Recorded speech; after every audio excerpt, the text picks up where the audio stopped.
मैं आलोक वर्मा हूँ और आज आपसे एक ऐसे एफआईआर के बारे में बात करने जा रहा हूँ जिसके बारे में अगर आपने नहीं जाना तो बहुत बड़ा पछतावा हो सकता है। हो सकता है कल आप हजारों रुपए गंवा दें और फिर थाने के चक्कर काटते फिरें, लेकिन इस एफआईआर के बारे में आपको पता न लगे। दरअसल नोएडा पुलिस की एक वर्कआउट ने एक बड़ा खुलासा किया है एक ऐसे एफआईआर के बारे में जो एफआईआर बहुत लोगों की जेब से बहुत सारे रुपए निकालकर कुछ ऐसे चंद लोगों के पास पहुंचा रही है जो फर्जी एसपी या फर्जी कलेक्टर बन के लोगों को फोन करते हैं। जी हाँ, आपने जामताड़ा देखा होगा वेब सीरीज, और ये भी सुन रहे हैं कि साइबर क्राइम हो रहा है। साइबर के डिफरेंट मॉडस ऑपरेंडी से लोगों को चूना लगाया जा रहा है। लेकिन विश्वास कीजिए, एफआईआर का जाल एक ऐसा जाल है जिसमें आप फंसने के बाद कुछ कर भी नहीं सकते। बाकायदा ऑनलाइन पैसा ट्रांसफर करते हैं और फिर हाथ मलने के सिवा कुछ नहीं रह जाता। पूरी कहानी भी बताऊंगा, लेकिन पहले आपको बता दूं कि ये लोग करते कैसे हैं।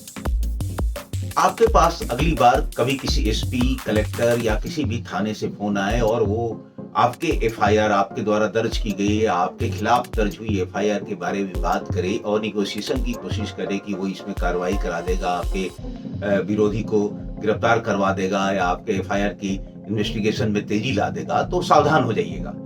क्योंकि ऐसे लोग इसी बहाने लोगों से बहुत नॉमिनल अमाउंट लेकर ठगी कर रहे हैं। बल्कि मध्य प्रदेश के पता ये चला है कि मध्य प्रदेश के एक गांव में बहुत सारे लड़के, जैसे जामताड़ा झारखंड में साइबर क्राइम का काम करते थे, उस तरह मध्य प्रदेश के एक गांव में इसी तरह के बहुत सारे युवा यूपी कॉप या दूसरे कॉप के ऐप से एफआईआर डाउनलोड करके वैसे मामलों को चुन रहे हैं जिनमें 7 साल से कम की सजा होती है, और उसके कंप्लेनेंट को फोन करके उनसे एफआईआर में अनड्यू फेवर करने की बात कर उनसे पैसे मंगवा रहे हैं। पूरी कहानी सिर्फ आपके सावधानी की है और ये सावधानी ही आपको बचा सकती है। इस तरह के मामलों से मैं हमेशा आपको सावधान करता रहा हूं और आगे भी करता रहूंगा। आगे की पूरी घटना जानने के लिए नोएडा के सेंट्रल नोएडा के डीसीपी शक्ति मोहन अवस्थी से पूरी कहानी सुनिए और देखिए उस आरोपी का भी विजुअल जिसने नकली एसपी बनकर फोन किया और फिर कैसे जाल में फंसा।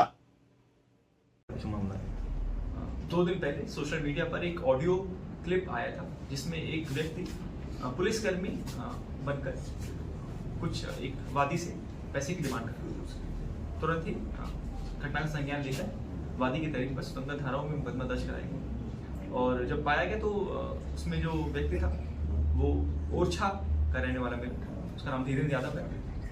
ओरछा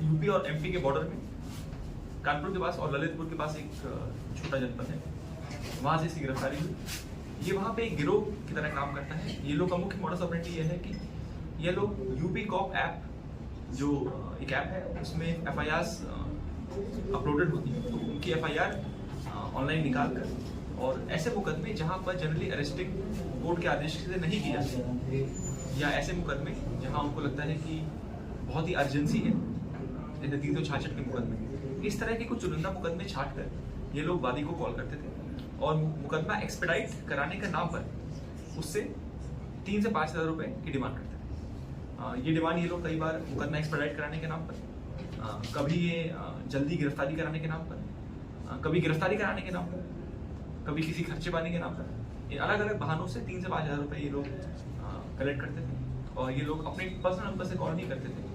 इनकी एक वहाँ पे लोकल शॉपकीपर से साठगांठ थी जहाँ से ये ऑलरेडी एक्टिवेटेड सिम मंगाते थे और जिस शॉपकीपर से मंगाते थे उस शॉपकीपर को भी इस पूरे पैसे का 20% कट देते थे।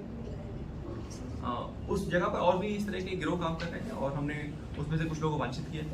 पुष्पेंद्र है जो शॉपकीपर है जिससे ये सिम लाया गया था, उसको भी हम लोगों ने वांछित किया है। जल्दी उसकी गिरफ्तारी भी सुनिश्चित की जाएगी। इससे एक संदेश मैं ये भी देना चाहूँगा सभी व्यूअर्स को कि कभी भी इस तरह की कॉल जो आपको मुकदमा एक्सपेडाइट करने के नाम पर या किसी भी तरीके की अगर वसूली की या पैसे मांगने की शिकायत अगर आपको आ रही है तो उससे बचें। आजकल के फ्रॉडस्टर्स सर अब तक कितने लोगों से ये ठगी कर चुके हैं सर? ये पिछले 1 साल से ये काम कर रहा था और नोएडा फेज 1 में भी हमको एक मुकदमा मिला है जिसमें वादी दौरा कुछ पैसे इसको दिए गए, वो भी मुकदमा हमें इसका मिला है। इसके अलावा अन्य जनपदों में भी इसके मुकदमे तलाशे जा रहे हैं।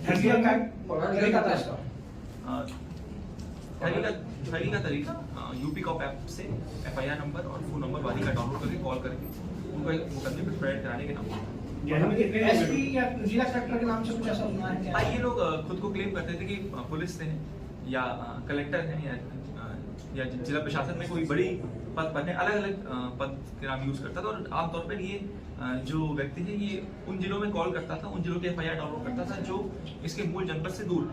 सर अब ये कोई आपराधिक इतिहास देखा जा रहा है इसका कोई? हाँ, इसका आपराधिक इतिहास हम और राज्यों में भी और बाकी जनपदों में भी खंगाल है। कितना पढ़ा लिखा है? ये 10वीं फेल है, 9वीं पास है 10वीं। इस गैंग में टोटल कितने लोग हैं? इसमें और भी लोगों की तलाश हो रही है। अभी हम लोगों ने एक व्यक्ति जिसका नाम पुष्पेंद्र उसको भी वांछित किया है। इसके अलावा अन्य भी लोगों की इसकी तलाश जारी है। ठीक है सर।